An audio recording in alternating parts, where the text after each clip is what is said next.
we're not going to dance around it. For most of human history, a woman's future was written before she could read. Marriage wasn't a choice, it was a transaction. Her labor, domestic, reproductive, emotional, was the currency. And security, that was the prize for playing your role quietly.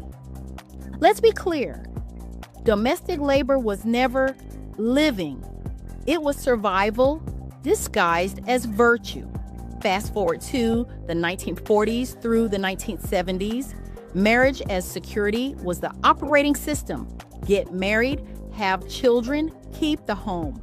Your personal freedom, a luxury you couldn't afford. Your ambitions, they belonged to someone else, but something major changed. Women started getting educated, not just finishing school, real degrees, real credentials. And I'll go a step further, a fact that still makes people uncomfortable.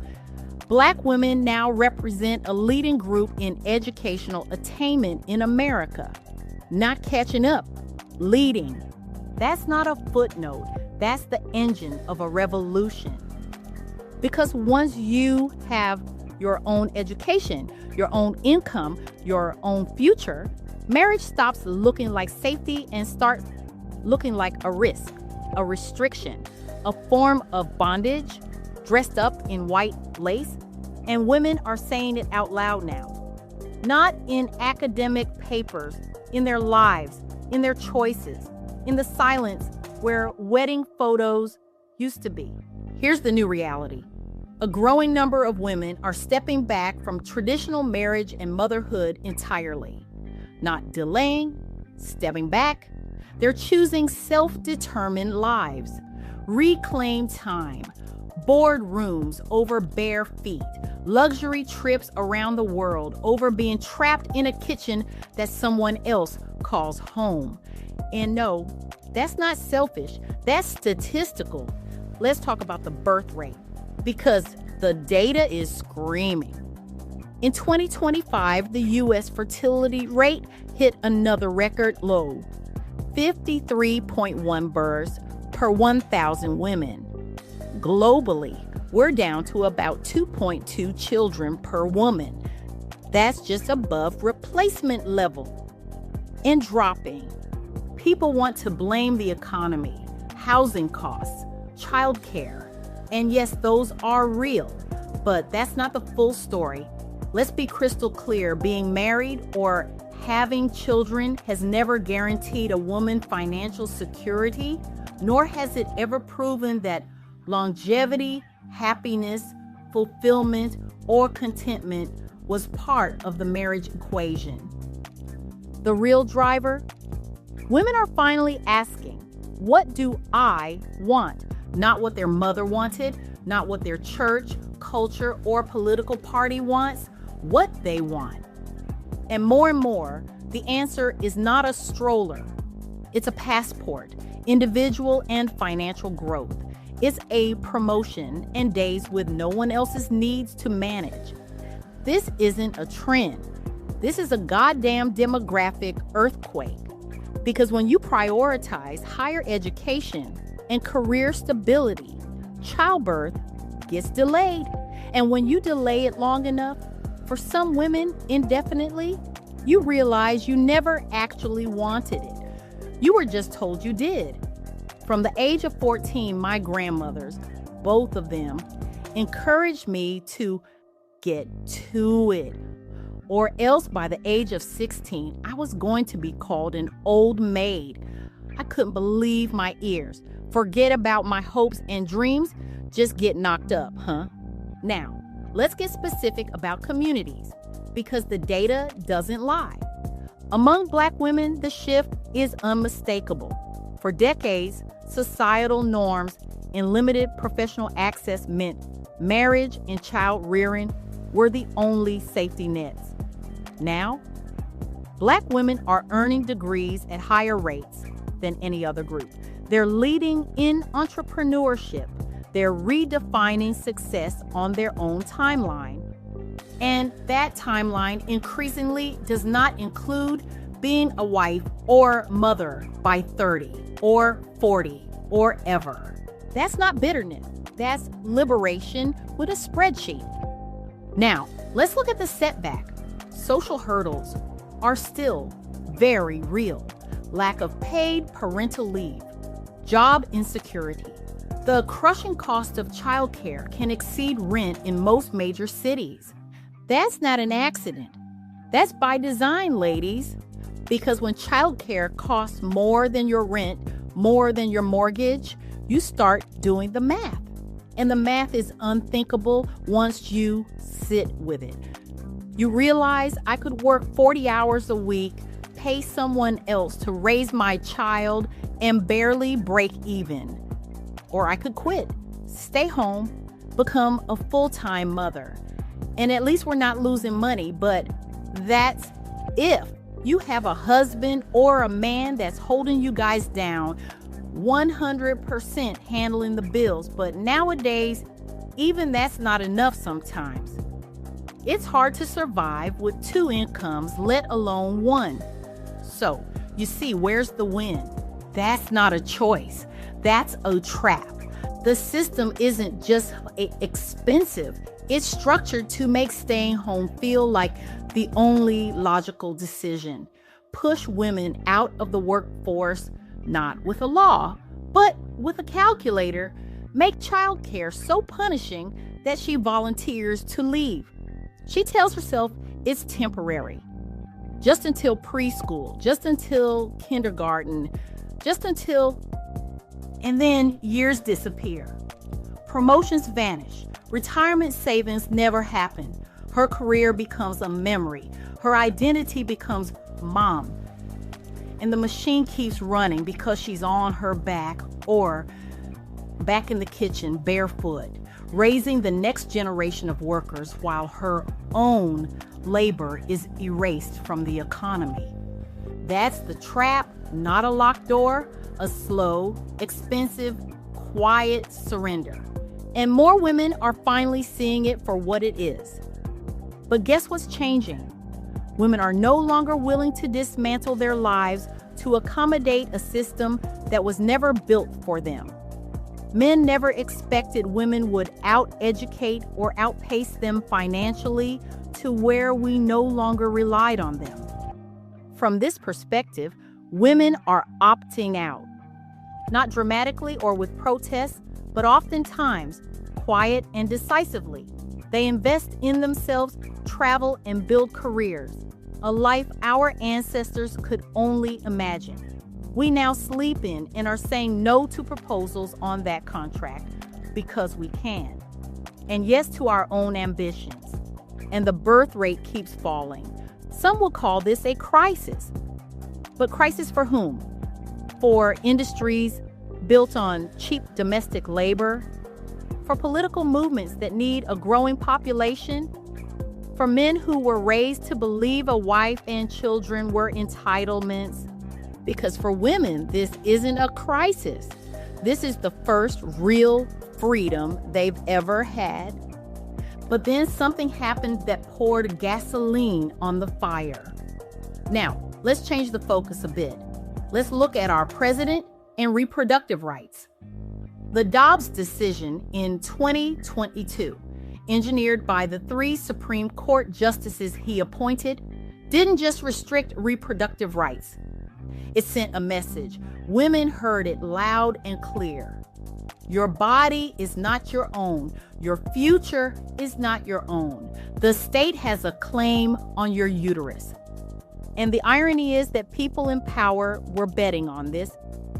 The president and the pronatalist movement around him, Elon Musk, the Heritage Foundation, the whole machinery, actually believed that taking away reproductive rights would increase birth rates. The logic, if you can call it that, was simple. Block the exit, trap women in pregnancy, force them to become mothers. Project 2025 laid it all out. The administration has since gutted Title X, the federal program that provides birth control to millions of low-income women, and redirected the funds toward fertility education, and infertility training centers. They cut contraception access. They slashed DEI programs. They pushed baby bonuses and motherhood medals for women with 6 or more children, straight out of the Nazi playbook. They thought women would just comply, get pregnant, stay home, and shut the hell up. Instead, the opposite happened. Let me share the data. After Dobbs, reproductive rights increased, not decreased.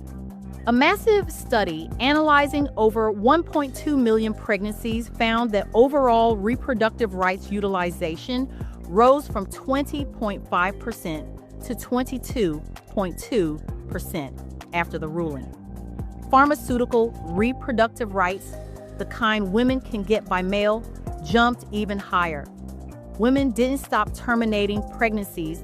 They got smarter, more determined, and more resourceful. They found ways. The bigger story, the story the headlines miss: requests for permanent contraception, tubal ligations, salpingectomies skyrocketed after Dobbs. Young women started walking into doctors' offices and saying, "Tie my tubes. I'm not taking any chances." Not delaying motherhood, canceling it entirely, and still wearing condoms to be extra cautious. Because when you remove the safety net, women stop taking risks. That's not a political opinion, that's being realistic about the consequences. And the math is brutal. The U.S. fertility rate hit 53 births per 1,000 women in 2025, a 23% drop from 2007. Marriage rates: 47% of U.S. households are married couples. 50 years ago, it was 66%. Catholic weddings alone have dropped nearly 60% since 2000. People aren't delaying anymore. They're opting out. So, what did the president's reproductive rights crackdown actually accomplish? The opposite of what he wanted. He wanted more babies. He got fewer. He wanted women trapped. He got women liberated, not because liberation was handed to them, but because the threat was so naked, so undeniable, that they had no choice but to wake the hell up. They wanted us to believe we needed a seat at their table. They never considered we'd build our own. And that brings us back to marriage. Let's be honest about marriage. Historically, it was a contract where women gave up their bodies, their time, their names, and often their dreams in exchange for financial protection. That was the deal. For generations, women were told to prove what they brought to the table. But no one ever asked what the table was bringing them. But when women earn their own money, own their own homes, build their own security, the deal becomes a bad one. Marriage shifts from a necessity to a negotiation. And many women are choosing to walk away from the table entirely. That doesn't mean no one wants partnership. But partnership is not marriage as bondage. It's not domestic labor without pay. It's not sacrificing your career because someone has to stay home with the kids. And more women are realizing they don't have to accept that trade-off anymore. So here's where we are. In 2026, a woman graduating college looks at her options and sees a career path that rewards focus and mobility. A world that still lacks paid parental leave and affordable childcare. A dating pool where domestic labor still falls mostly on women. And a lifetime of freedom on the other side of saying no. What do you think she chooses? The data says herself. Not because she's cold, not because she hates children, but because for the first time in history, she actually has a choice. And she's not going to waste it on a script written by someone else. This is the unspoken exit. Millions of women quietly walking away from the roles they were supposed to play. Not angry, just done. And the birth rate isn't going to recover until the world gives them a reason to come back. And I can tell you right now that 50-50 isn't going to cut it anymore. But with structural support, real partnership, and with a version of unity, this could be possible. Until then, boardrooms, luxury trips, reclaimed time, and for the first time, peace. For generations, women were told marriage was a fair deal. You cook, you clean, you raise the children, you take care of him in and out of bed, and in exchange, he provided. In more recent times, women were doing it all, simultaneously, including working 8 to 12-hour shifts. Under that 50-50 rule, she is or was paying the bills. Women were giving up their names, their bodies, their time, their dreams for security that could be taken away with a divorce.